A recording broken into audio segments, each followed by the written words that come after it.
guys, welcome back. Thank you for staying tuned in. Thank you for the support again. Um, so you guys have been looking at some of the buffs for this build. This is not completely fully buffed. We still need the Cyrodiil buffs.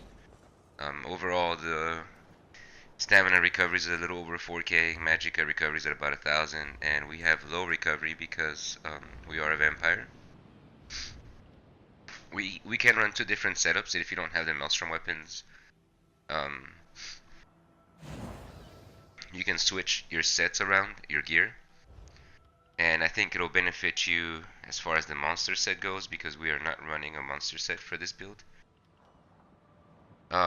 So the basic setup is a Nern Greatsword of the Maelstrom, but I do recommend a Nern two-handed mole. It seems to do a lot more damage. It's still strong, it's still solid with the sword if you have it already, you know. Wait till the next patch when you can actually change the traits. As far as the build itself, it's pretty simple. We're running 5 Willow's Path. Escape is poisons. This is like really important in this patch because we have a lot of builds that are, you know, quick out there and they like to run. But if, like I said, if you don't have that Maelstrom weapon, this is the way I would set it up. Or a Kina or a Velidreth for the extra damage. You wouldn't so much need more recovery. You could go that route, but you really don't need it.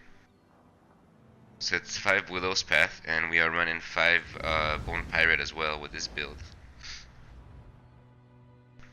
That's what's giving us a lot of our recovery, our stam recovery, and a higher stam pool. See, so it's like 31. Again, that's without our Cyrodiil passives. So it gets to be a little bit higher. Weapon damage is about 3,500, like without stealth. It's a little over that. And in stealth it's about 3,800, I believe. So it still has the burst capability of ganking. But it's mainly designed for sustain. Again, the build is really strong. It's got tons of sustain. It has really good damage. I did put some clips up for you to see. So we sacrificed our jewelry, our glyphs. We went all damage because there's really no need for that much more recovery. I mean, I guess you could somehow, you know, throw in a blood spawn and do like recovery glyphs, and I guess you'll be more of a troll build because it'll be harder for you to kill anything with less damage. You could also go heavy on this build because we already have so much recovery. But if you do go heavy, you lose out some damage. Some like overall damage. I mean, if you have the Wrath passive, obviously you'll still be able to stack up damage, but this is without. Or 47.9 weapon critical, 3170 stamina recovery. And these buffs do get higher. You have that 20% stam recovery, I believe, is after you kill somebody with a two-hander plus your potion plus your Cyrodiil buff. Here are some of the skills. This skill right here is one of my favorites. The return that it has is really great. It's something that I can't play without anymore. Just gotta try to keep it, you know, up 100% of the time, as long as you get your stamina health return. We're using Vigor for this build, Shuffle, obviously, and Relentless Focus. It's mainly for the extra recovery. You could, I mean, you could take away that and put like something like Poison Injection or try out a different skill there, a different ability. I like to have the extra recovery and also the 8% increase in your damage done. It's 10% stamina recovery. Also, we are using a lot of light attacks and some heavy attacks also in between. So like it procs that ability really great. So like either way, you still have an extra. See if we can get it to hit here. You guys can see somewhat of the damage that it does. Obviously, you won't be attacking this way and somebody, but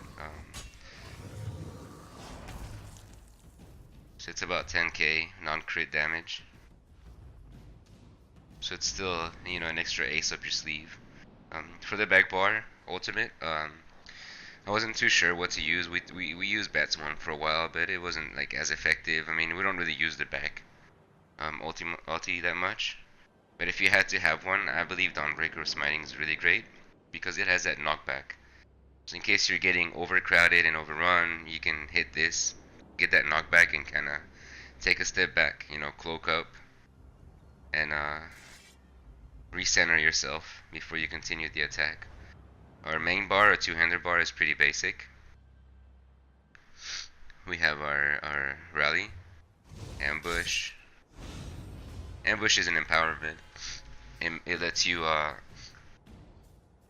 it grants the next hit that you do, I think 80% more damage.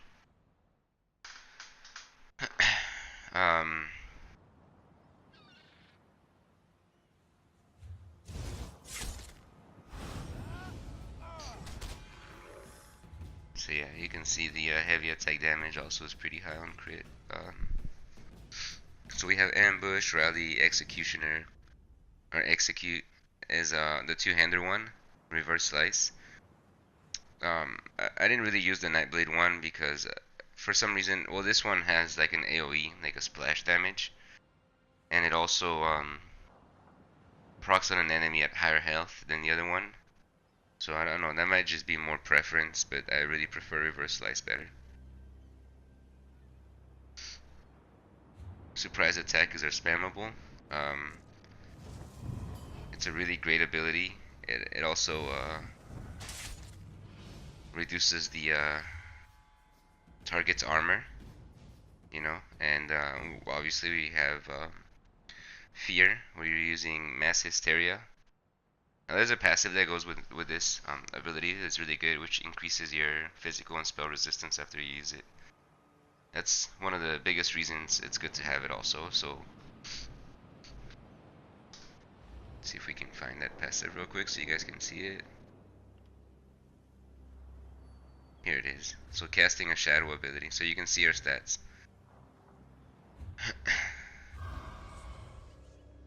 There you go. So like your physical and spell resistance go up. It is for a brief period of time, but I mean it's enough for you to buff up and, you know, stealth away again, so you can recenter yourself. Health wise, we're not doing so good, but like I said, you could go all heavy.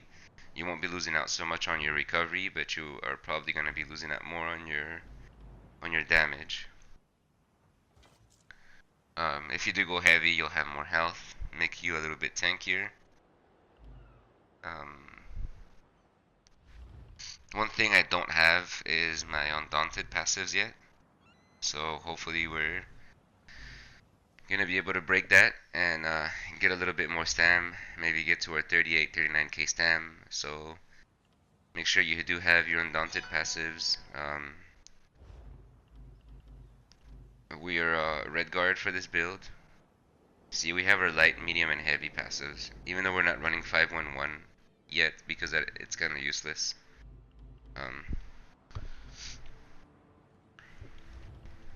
We are a vampire also, and this one, I won't say I recommend it. You don't have to be a vampire.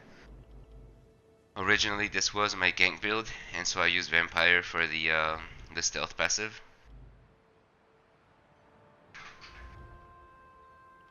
But you could go werewolf instead of vampire for the passive, the extra recovery. It's only on your back bar though. I don't think the vampire will either make you or break you. You know, I think it's mainly a preference. 10% extra stam doesn't really... We're already getting tons of stam return. It might help with the health and magicka. Although you'd probably be sitting at 1000 health recovery without vampire. Well, you guys have seen the setup, the skills. Let's go over the CP. I did also attach a few clips. I haven't really been playing this build too much, but I thought, it'd be nice for you guys to check it out and see it for yourselves. We got a little bit of lag there.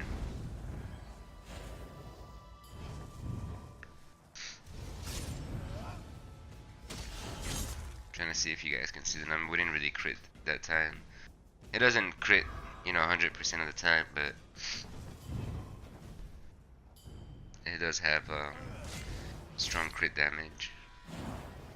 Base damage it's pretty steady too. I mean, it's a strong build. Let's just go over the CP real quick. This is the way I have them set up.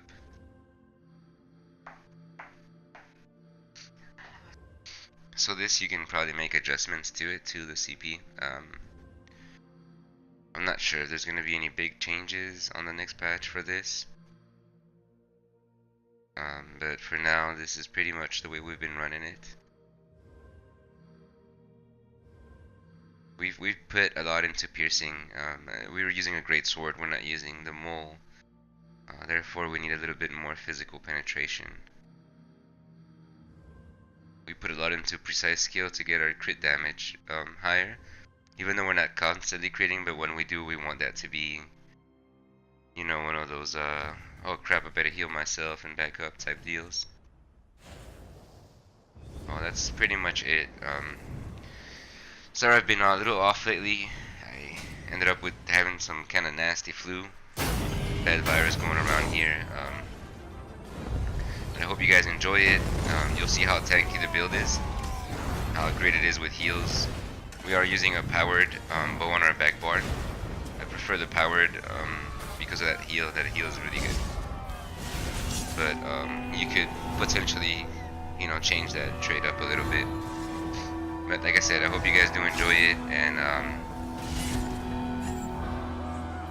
let me know if you have any suggestions. Again, we can work on something a little different, maybe have more burst to it and keep it sustained. Hope you guys enjoy, and catch you guys on the next video, which is gonna be the stamblade decay. In case you guys have not seen it, I've been showcasing it a lot on my channel, so I'm pretty pumped up about that one. So I hope to see you guys